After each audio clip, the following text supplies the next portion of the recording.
Hi, good evening again. Or is it good morning? Or is it good afternoon? This is good evening from London, England. Your host, your guy himself, DLG Repping. And I'm so excited to announce that this is my 500 YouTube video. Yes, my 500 YouTube video, all in a space of 2020. And when I put down 2020 vision, this is exactly what I meant. And this is exactly why I do this channel.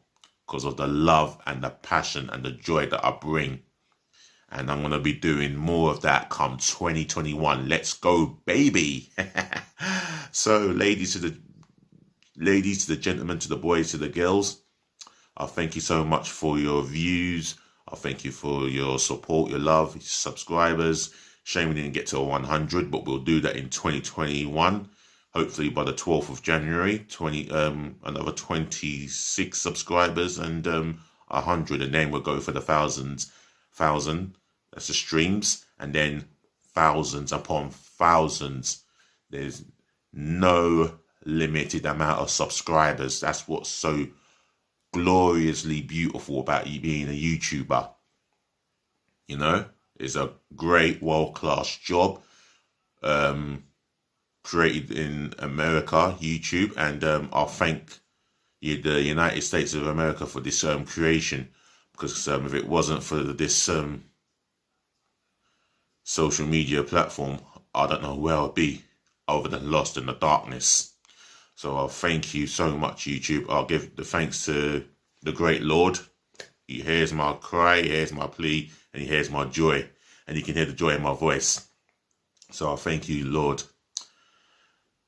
Give thanks for another day, and here I am again with another football content. And yes, I'm watching Match of the Day 2, but in on my tablet, and I can say that this is going to be a roundup.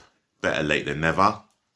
But you guys may be waiting for a roundup all day from me. Well, here I am. So my first game.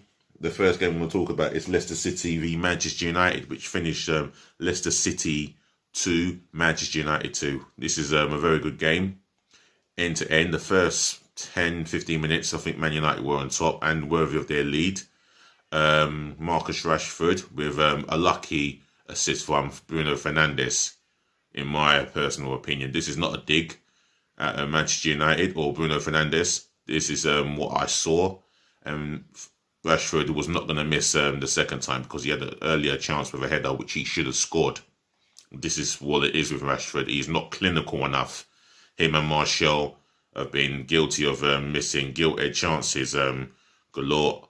And it's got to the point where Manchester United are looking for a world-class number 9 striker. Let me be real. Manchester United, a bigger club as they are looking for a world-class number 9 striker. As for Leicester City, they kept going, and then Harvey Barnes, what a great strike past De Gea. I mean, he was a bright spark on Saturday, and he just kept going. And for me, I am delighted for him to get a goal, you know, that goal. And then it was 2-1. Oh yeah. When Cavani came on, there was a different spark for Man United in that second half, because I thought Leicester were in control. And then when Cavani came on, he found an assist, and it was a beautiful weight of pass. I have to admire that as a footballing fan. You know, you have to admire quality, and it was a beautiful weight of pass, and what a pass it was. And Bruno Fernandes hit it first time, no messing around. 2-1 Manchester United. And then, you know, I think Leicester kept going as they did earlier in the second half, and they got their reward. Although Jamie Vardy would claim that was not going wide, it was going wide. He's lying to himself. God knows it was going wide. God sees everything, and if Jamie Vardy thinks it wasn't going wide, Tuanzebe does not have anything to do with it, because he does. It deflected off him, so it's a Tuanzebe own goal. And speaking of which, I'm just watching the highlights now. Rashford's header, as I spoke about earlier, it went wide, and this is a neat little build up. A lucky assist, and Rashford side foot far post 1-0. But it ended Leicester City 2, Manchester United 2. Spoils of the shares. The next game I'm going to talk about was a boring 0-0. The 2 3 o'clock kickoffs.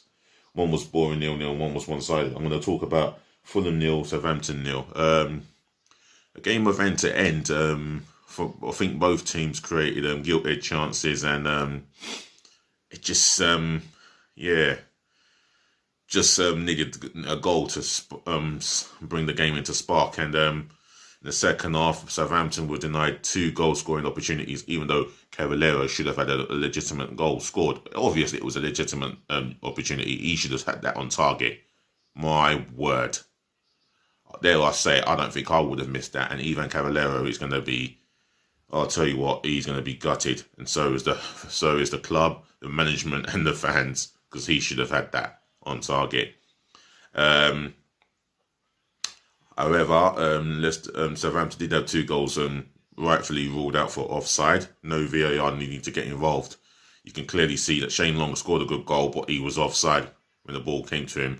And the same with Walcott. As the cross comes in on the right, he's side foots it at the back post, but it was offside. And for me, rightfully disallowed. So it finished 0-0. Aston Villa v Crystal Palace. Crystal Palace coming off the back of a heavy defeat against Liverpool. And Villa coming off of another win, I believe. And which is always one-sided. Well, it won't always one-sided as such, but I think in the first 10 to 15 minutes, I think Villa were the brighter of the 2 teams, and rightfully so, they went ahead. Although Greater pulled off a good save, and then Bertrand Traore scored on the rebound, which made it 1-0. Then I thought Villa had a couple more other chances. Ollie Watkins not scoring in 5-6 games. He was really trying to get the goal that he deserves, but it wasn't to be. Second half, I think the second half, early in the second half, Tyrone Mings and Wilfred Zaha had a little bit of handbags, and they were both booked. And then the battle continued, and Tyrone Mings was stupid, completely stupid in getting, not just so tight, but just stupidly committing the foul. It was so just stupid. How can a guy with his quality and his ability and quality and experience put himself into that sort of trouble? Because of him, Villa had to rally on with 10 men, and he's just let himself down. Well, not just himself, he's let the club down at that point, the management and his teammates. Oh, and not forgetting the fans, because Palace had the opportunity but to take advantage, and I don't think they did enough to take advantage, where Villa found 2 goals, and the second goal came with a set piece. Ollie Watkins was unlucky not to score.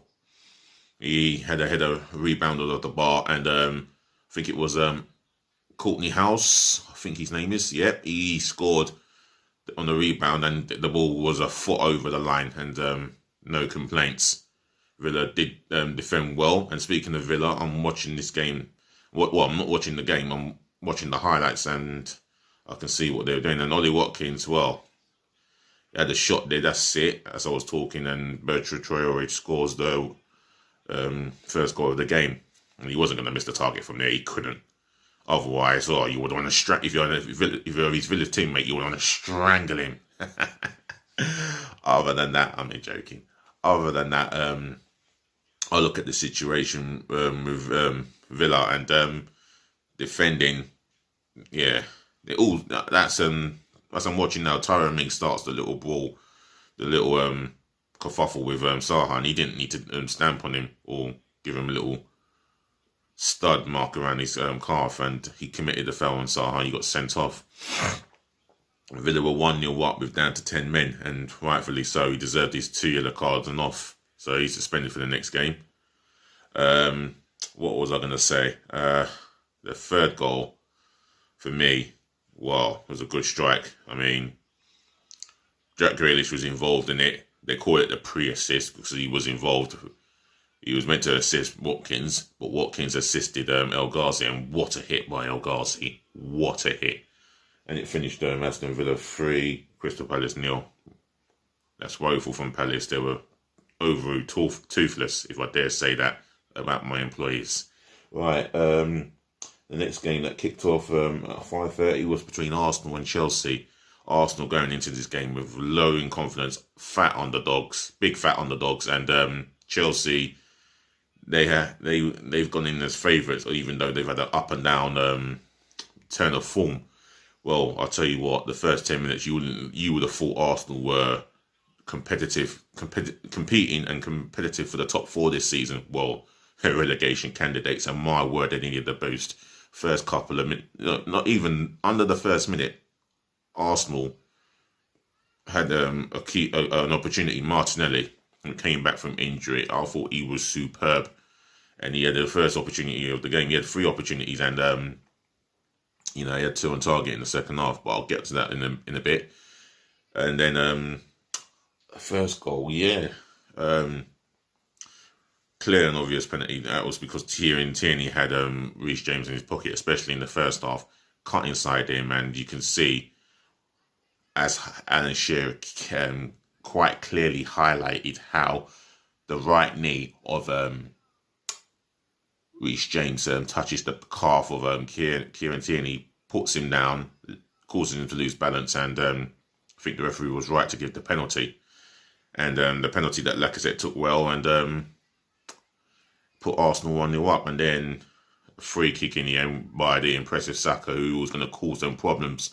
He was allowed to have space by the Chelsea defenders, and Kante committed the foul, and Granit Xhaka, I've given him a whole lot of what for, and believe me, and I say believe me, I wasn't that surprised. I knew he had it in him to score a free kick, but again, everything he does on and off the ball is so inconsistently aggravating. And I'll tell you what, buy that man a drink. What a scorcher! What a scream of a free kick! I think Edouard Mendy could have possibly got 2 hands on it to be on the safe side of it. But it was an unstoppable strike, and the power he got behind it was amazing. And I felt it was a 2-0 lead, well deserved at half time. And then I think with Arteta, he was bold and brave with the team selection, kept it the same, and told the boys, just go out there, continue to do what you're doing. And we'll get more opportunities and hopefully more goals. And we got another goal. And Bukayo Saka, he says he meant it. I really doubt it so much. Yes, it was a nice goal, nice chip, and he deserved his goal because he was an outstanding performer. I mean, he was, in some eyes, he was the man of the match. In my eyes, I've given it to Tierney. But it just shows you the performance of Arsenal in that whole game. Chelsea didn't really perform at all until the business end. At the game when Tammy Abraham got a goal, and he was just onside because Bellerin's toe played him on. Oh, you gotta love the new offside rule and the modern day offside rule. Other than that, towards the last 5 minutes of the game of stoppage time, we conceded a penalty, and it was done by Mari, tire tackle, and Bird Leno saved our skin. I'll tell you that now. It was a poor penalty, to be fair. I think it was a poor penalty on the behalf of Jorginho. I mean, some may come into my comment section and say what they want to say, but I thought it was a poor penalty. However, it was well saved by Leno. Those teams I've been talking about, fans of those teams I've been talking about, if you've got an opinion or thoughts or a message that you want to send to me on my 500 video, please leave it in the comment section below, and I'd really appreciate it, and I'll have a read, and I'll get back to you as much as I can. I might be in bed by then. Work tomorrow morning. Yeah. Anyway, in the end, it was a well-deserved victory for Arsenal. And Chelsea, well, disappointment from Lampard. And you can tell by the post-match interview, he was not best pleased. And he said that when you lack the desire or motivation to win a game, if you lack the motivation and desire to win a game, then you're gonna come unstuck, and that's exactly what happened. So ended Arsenal 3, Chelsea 1. Sheffield United 0, Everton 1. Thought it was an overall dominant performance by Sheffield United. Well, I mean Everton, I think it was a well-deserved win. Sheffield United, they did battle. I think they created a couple of opportunities, but for me, it was just not enough again. And I think they're lacking the confidence. I think the belief has seemed to be faded away from them in every game. And you can see, but then again, you can see that they have been trying, to play with their rhythm. But I think it's not so much they've been found out. It's just more the confidence and the belief. And I just don't know why it hasn't been going for Sheffield United this season. However, Everton have been they've been fabulous this season, absolutely excellent, and they are second in the English Premier League. No, well they were second in the English Premier League after that victory. And Gylfi Sigurdsson, fine strike, very good goal, can't complain. I think it was a well-deserved victory. So in that one, Sheffield United 0, Everton 1, and Man City versus Newcastle, I thought it was one-sided. For me, domination from Pep Guardiola's side, but what a surprise. Not. This is what Man City have been doing for the last 2, 3, maybe 4 years since Pep Guardiola has taken over the reign. He created the two centre-half and the goalkeeper passing from the back. And every certain teams have been trying to play that. But it doesn't work. It don't quite work with some teams, but it works with other teams. He likes to buy centre-halves who can play with their feet as well as defend. And that's the modern-day way of playing. And for me, credit to Pep, he's brought that into the English Premier League. Other than that, the other day on Saturday, Man City were in total cruise control. And I felt they were worthy of their 3 points. Ferran Torres and I think, did Sterling get the goal? I think Sterling got the first goal of the game. Man City fans, if you want to remind me of the goal scorer, then my comment section is at the bottom of the screen, yeah? Just let me know the first goal scorer. I think it was Raheem Sterling who got the goal. And Ferran Torres got the second goal. I think Man City were dominant. And I don't think Newcastle offered that much. And they completely showed too much fear and respect for Newcastle. And for Man City, and when you do that, you will get dominated, especially at the Etihad. So, in the end, it finished Man City 2, Newcastle United 0. Right, going on to Sunday's game, Leeds United versus Burnley. First half, it was an eventful one. You had the penalty, which for me, I didn't think that was a penalty. But if you give that one, then you've got to give the one where Ben Mee was fouled by the goalkeeper. The goalkeeper's come out, need Ben Mee in the back. Ben Mee's riding in pain. Ashley Barnes turned, swiveled, shot on target, fine finish. But yet, neither the goal or the penalty was given in Burnley's favour, and that is an injustice. That's a complete injustice. The referee, not even 1 second thought about it, just gave the foul against Ben Mee. Ben Mee could not. How can Ben Mee commit a foul? Like to say he backed into him. He was kneed. That's an injustice. Oh, my word. That referee needs investigating. He needs to be demoted for that shocking decision. And yet, another shocking decision to give that penalty without even confirming or confronting the VAR screen. What is the point of having that screen if you're not going to have a second look? That's the help that you need. I don't know who the referee was, but that's atrocious refereeing.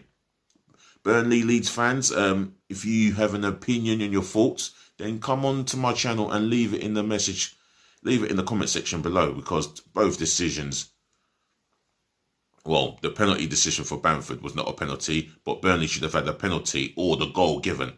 If you don't give no penalty in that game, then give the goal.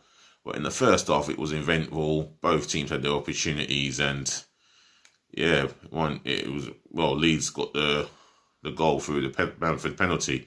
Second half, I'll tell you what, Leeds had their opportunities, to seal the game, and it was, he just couldn't finish off Burnley, and Burnley had opportunities, especially in the end. I thought they were worthy of the getting the point at least, and they've come up with nothing. And you could hear Sean Dyche saying to the ref, 1 minute left. And he had his say about the decisions, and he was not best pleased. And Bielsa said in his native language, in Latin Spanish, that Burnley more or less stopped the rhythm of Leeds, stopped Leeds playing at a rhythm where they are comfortable. And at least he was being totally honest. Where it finished in the end, Leeds United 1, Burnley 0, sorry. West Ham United Brighton, what a good game that was. Some end-to-end stuff, and Brighton were worthy of their lead, They played a bit of football in the first 10, maybe not 15 minutes, or not 20 minutes.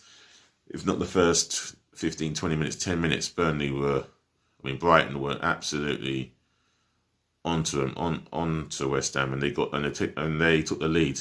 They led twice in this game. Maupay getting the goal, which put them 1-0 up at half time. Although West Ham, I didn't see enough of them. I think they did what they could to get back into their game, but it wasn't to be. Second half, they get the equaliser, and I think they had a couple of opportunities before the equaliser, and it was squandered. And then the defending from both sides were just abysmal. Abysmal marking, and the equaliser comes from some bad defending from Brighton, and what's his name? Forgotten his name, ex-Liverpool and Blackburn left back, Stephen Warnock, has said that the defending and stopping crosses cannot be tolerated, and you got to stop those crosses, and Brighton players were guilty of that, as well as West Ham. And Johnson, I think a guy called Johnson, he got his first West Ham goal, and that was the equaliser. And credit to Brighton, they kept going, and they got a goal through long after they checked the VAR to see whether it was handball. It was not handball. I don't think Lewis Dunk could have done anything to get out of the way other than put himself in the position to affect the game, and he did by getting Brighton back into the lead. And then in the business end of the game, all I see was a corner comes in, deflected of Lewis Dunk, who attempted to head the ball clear, and Soucek, who is very brilliant in the air, who is actually really brilliant in the air, gets another headed goal for himself this season. So he's made it 2-2, and think either Brighton or West Ham could have. Brighton or West Ham were both going for the win, but it wasn't to be. So it finished 2-2 between West Ham and Brighton. Next game, Liverpool v West Bromwich Albion. Now, the first half, Liverpool did not control the first half. They dominated West Bromwich Albion, and I don't know how they never scored one or two more goals. The first goal, for me, they were squandered, and you could question Liverpool for underestimating West Brom, for thinking that it was game over at 1-0, and it wasn't. And it doesn't matter who Liverpool play. They are the champions. I respect them, but they've got to do the job. If you're 1-0 up, do the job. Get a couple of more goals, and you can relax a little bit. And that's what Liverpool thought they could do. And credit to West Brom. They I thought they were fortunate to be going into the interval at 1-0 down, and then in the second half, credit to West Brom, not only did they defend well, but they conjure up a couple of chances, and my word, Callum Grant skinning Williams after Matip came off with a groin injury. Now we don't know how long he's going to be out, but that will be assessed, and once that gets assessed, that will be announced publicly. Then West Brom came again with another set piece, and this time it paid dividends. So 1-2 between Pereira and the defender, I think, and Pereira whips in swinging crossing.